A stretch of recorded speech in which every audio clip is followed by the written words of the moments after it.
Hello guys, कैसे हो आप सब। आई होप सब लोग ठीक होंगे। तो स्वागत है आप लोगों का मेरे YouTube channel smart study by Hima. तो आप लोग की मैंने हिस्ट्री की क्लासेस स्टार्ट की थी, और तो आज हमारा दूसरा चैप्टर है। तो आज हम बात करेंगे भारतीय इतिहास के स्रोत, धर्म ग्रंथ एवं ऐतिहासिक ग्रंथ, इनसे मिलने वाली महत्वपूर्ण जानकारी।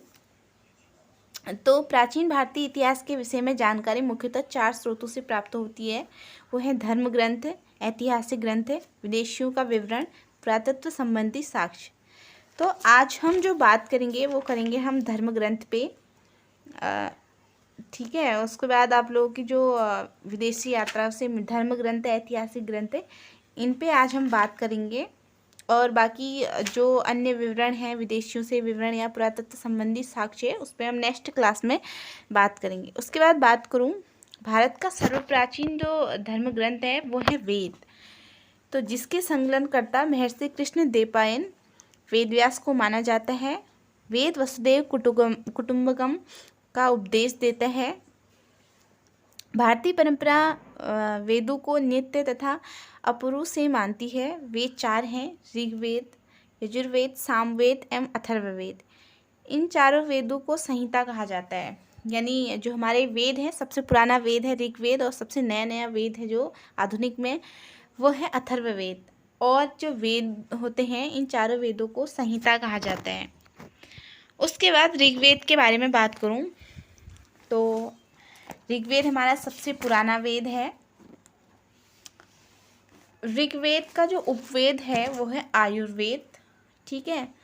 उसके बाद ऋचाओं के कर्मबद्ध ज्ञान के संग्रह को ऋग्वेद कहा जाता है। यानी ऋचाओं के जो कर्मबद्ध ज्ञान है उसको ऋग्वेद कहा जाता है। इसमें 10 मंडल, 1028 सूक्त एवं 10,462 ऋचाएँ हैं। इस वेद के ऋचाओं को पढ़ने वाले ऋषि को होत्र कहा जाता है। जो ऋग्वेद को पढ़ते हैं उसको होत्र कहते हैं। इस वेद से आर्य की राजनीति प्रणाली, इतिहास एवं ईश्वर की महिमा के बारे में जानकारी प्राप्त होती है। उसके बाद विश्वामित्र द्वारा रचित ऋग्वेद के तीसरे मंडल में सूर्य देवता सावित्री को समर्पित प्रसिद्ध गायत्री मंत्र है। और इसके 9वें मंडल में सोम देवता का उल्लेख है। बाकी 8वें मंडल में हस्तलिखित जो ऋचाएँ हैं उनको खिल कहा गया है। उसके बाद बात करूं, ऋग्वेद जो है उसमें 4 वर्णों का उल्लेख है। यानी चातुर्स्य वर्ण समाज की कल्पना का आदि स्रोत ऋग्वेद के 10वें मंडल में पुरुष सूक्त है, जिसके अनुसार 4 वर्ण, 4 वर्ण से तात्पर्य हमारा ब्राह्मण, क्षत्रिय, वैश्य तथा शूद्र से है। आदि पुरुष ब्रह्मा के क्रमशः मुख, भुजाओं, जंघाओं और चरणों से उत्पन्न हुए हैं।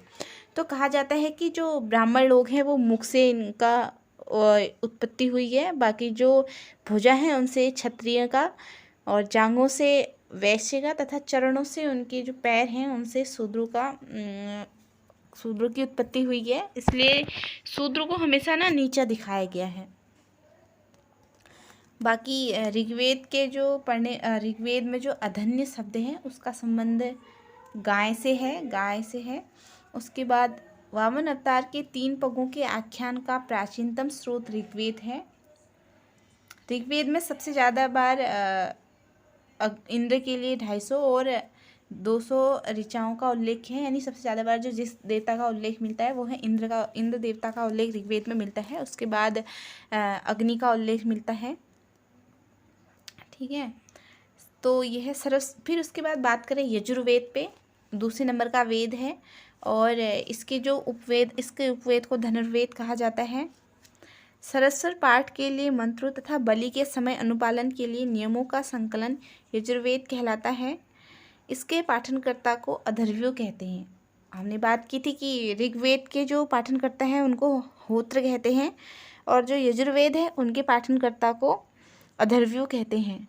ऋग्वेद में यज्ञों के नियमों एवं विधि विधानों का संकलन मिलता है।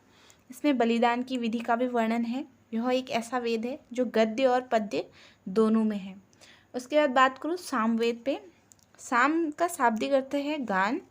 इस वेद में मुख्यतः यज्ञों के अवसर पर गाए जाने वाले ऋचाओं से संबंध हम मंत्रों से ले सकते हैं। उसका संकलन है। इसके पाठनकर्ता को उदात्त कहते हैं। इसका संकलन ऋग्वेद पर आधारित है। इसमें 1810 सूक्त हैं जो प्रायः ऋग्वेद से लिए गए हैं। यजुर्वेद तथा सामवेद में किसी विशिष्ट ऐतिहासिक घटना का वर्णन नहीं मिलता है।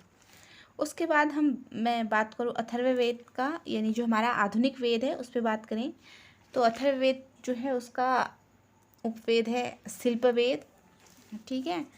अथर्वा ऋषि द्वारा रचित इस वेद में कुल 731 मंत्र तथा लगभग 6000 पद्य हैं। इसके कुछ मंत्र ऋग्वेदिक मंत्रों से भी प्राचीनतर हैं। औषधों का उल्लेख सबसे पहले अथर्ववेद में मिलता है। ऐतिहासिक दृष्टि से अथर्ववेद का महत्व इस बात में है कि इसमें सामान्य मनुष्य के विचारों और अंधविश्वासों का वर्णन मिलता है। इसमें अंधविश्वास से संबंधित हम अथर्ववेद से लगा सकते हैं। पृथ्वी सूक्त अथर्ववेद का प्रतिनिधित्व सूक्त है। इसमें मानव जीवन के सभी पक्षों, गृह निर्माण, कृषि की उन्नति, व्यापारिक मार्गों का गहन यानी उनकी खोज, रोग निवारण, समन्वय, विवाह तथा प्रणय गीतों, राजभक्ति, राजा का चुनाव, भस्य, वनस्पति एवं औषधियों, साप, वशीकरण, प्रायश्चित, मातृभूमि, महामात्य आदि का विवरण दिया गया है। कुछ मंत्रों में जादू टोने का भी वर्णन मिलता है। अथर्ववेद में परीक्षित को कुरु का राजा कहा गया है तथा कुरु देश की समृद्धि का सबसे अच्छा चित्रण है, यानी कुरु देश को सबसे अच्छा दिखाया गया है अथर्ववेद में। इसमें सभा और समिति को प्रजापति की 2 पुत्रियां बताया गया है। वेदों की भी कई शाखाएं हैं जो वैदिक अध्ययन और व्याख्या से जुड़े हैं, विभिन्न दृष्टिकोण का प्रतिनिधित्व करती हैं। साकल शाखा ऋग्वेद से जुड़ी एकमात्र जीवित शाखा है, यानी जो वेद हैं उनकी अपनी अलग अलग एक शाखा है। तो जो साकल शाखा है वो ऋग्वेद से जुड़ी एकमात्र जीवित शाखा है। यजुर्वेद को शुक्ल यजुर्वेद और कृष्ण यजुर्वेद इन 2 शाखाओं में बांटा गया है। मध्यान्ह और कांड में शुक्ल यजुर्वेद अथवा वाजस्नेय संहिता की शाखाएं हैं। कृष्ण यजुर्वेद से जुड़ी शाखाएं हैं काठक, कनिष्ठल, मैत्रायणी और तैतरी, कोथुम, रामायणी, जैमिनिया या तलवकार सामवेद की शाखाएं हैं।